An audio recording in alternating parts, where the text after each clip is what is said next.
This video was brought to you by Brilliant. It's been about a year since the West first started imposing sanctions against Russia in response to Putin's invasion of Ukraine. These sanctions, which have been extended to include everything from an oil price cap to expulsion from the SWIFT banking system, were unprecedented in their scope. But it's not clear that they've been quite as effective as the West originally hoped. And in the last few weeks, there have been reports that Russia is evading export controls on advanced components like semiconductors by rerouting their imports via Central Asian states like Kazakhstan and Kyrgyzstan. So let's unpack what's really happening in this video.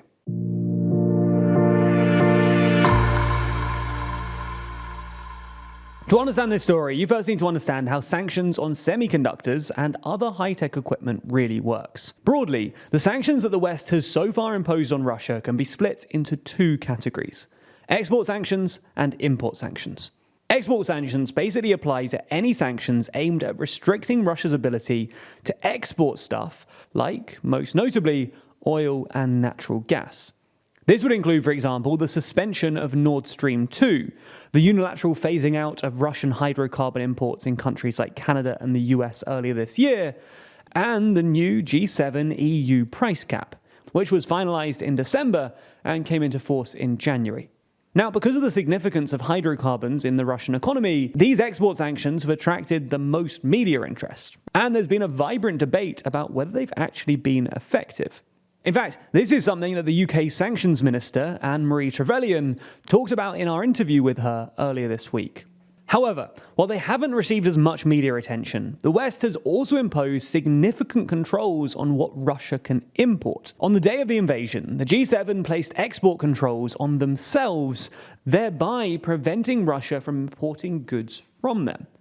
These self-imposed export controls were mostly to stop companies in the G7 countries from selling stuff like semiconductors and other advanced components to Russia. Now, the intention behind these import sanctions was twofold. Firstly, they aim to do general damage to the Russian economy, because basically every industry, from agriculture to car manufacturing, relies on semiconductors to some extent. And secondly, they aim to directly limit Russia's ability to manufacture or repair high-tech military equipment, like fighter jets and modern tanks, which rely on very specific advanced components, which are, in turn, often made in the West. When they were first introduced early last year, these import sanctions were actually pretty effective, and arguably more so than the export sanctions. As a result, Russian imports of these components fell sharply, and the Chinese companies that Russian companies tried to use to replace them turned out to be significantly less reliable. In October, a Russian newspaper found that Chinese parts had a 40% failure rate, compared to 2% for their Western alternatives. This led to a significant impact for Russian industries. In May of last year, for example, the Moscow Times reported that the number of cars in production in Russia had fallen by 97% year on year. These import sanctions also undermined Russia's ability to manufacture or repair high-tech military equipment. Russia's import of goods with potential military application crashed by more than 60% in March to May of 2022, relative to September 2021 to February 2022. And this might partly explain why the Kremlin proved so reluctant to deploy its most advanced weaponry on the battlefield. The Russian Air Force, for example, has been conspicuously absent in Ukraine thus far, and this might partly be because repairing jets or building new ones require certain sanctioned components. However, in the past couple of months, it looks like the efficacy of these kind of sanctions has started to wane. Russia has started importing slightly more stuff from the West, presumably because Russian companies have found sneaky ways around the sanctions. But more significantly, Russia's Central Asian neighbours, which aren't under sanctions, have massively increased their imports from the West. As such, while total imports into Russia are still down from their pre-war average, total imports from Russia's Central Asian neighbours are up 80%. Now, unless domestic consumption in Kazakhstan is up 80% year on year, and it isn't, then this suggests that Russian companies are rerouting their trade via Central Asian companies to try and get around sanctions.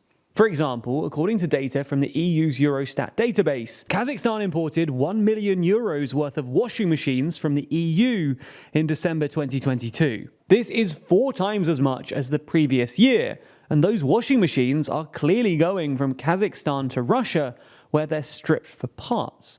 And this would explain why the Ukrainian army has begun to report that they're finding microchips in captured Russian military equipment that were clearly repurposed from everyday household appliances. Now, according to data from the European Bank for Reconstruction and Development, the worst culprits here are Armenia and Kyrgyzstan, who, as of July last year, saw their imports from the EU jump by 70% and 75% respectively. In a way, this follows a more general pattern with sanctions. They're most effective when they're first introduced, but their efficacy wanes as the sanctioned country figures out ways to work around them.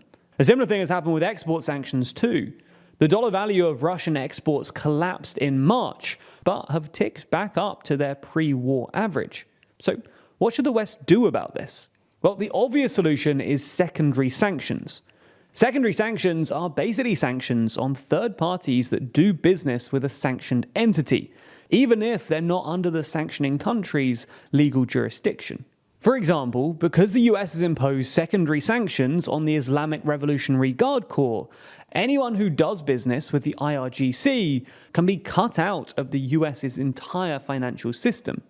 Similarly, the US could say that any Central Asian country that does business with, say, the Russian army would also be cut out of the US financial system. However, secondary sanctions are pretty risky, not least because they would really irritate those Central Asian countries.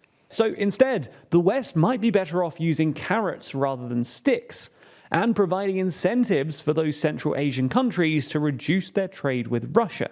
This is something that the UK Sanctions Minister also discussed in our interview with her earlier this week. Countries who are, and I think that the challenge is they have dependencies with Russia, which they cannot immediately find a way to come away from, and they simply can't solve. Whilst we understand that, we continue within our diplomatic networks to encourage all countries to step away from those Russian interactions where they can. All in all, if the West wants its sanctions regime to maintain its efficacy as the war drags on, they're going to have to become more creative about their implementation of sanctions. And whether they can do that, well, that's an open question. Ultimately, though, we all want to be that kind of person who learns something new every day.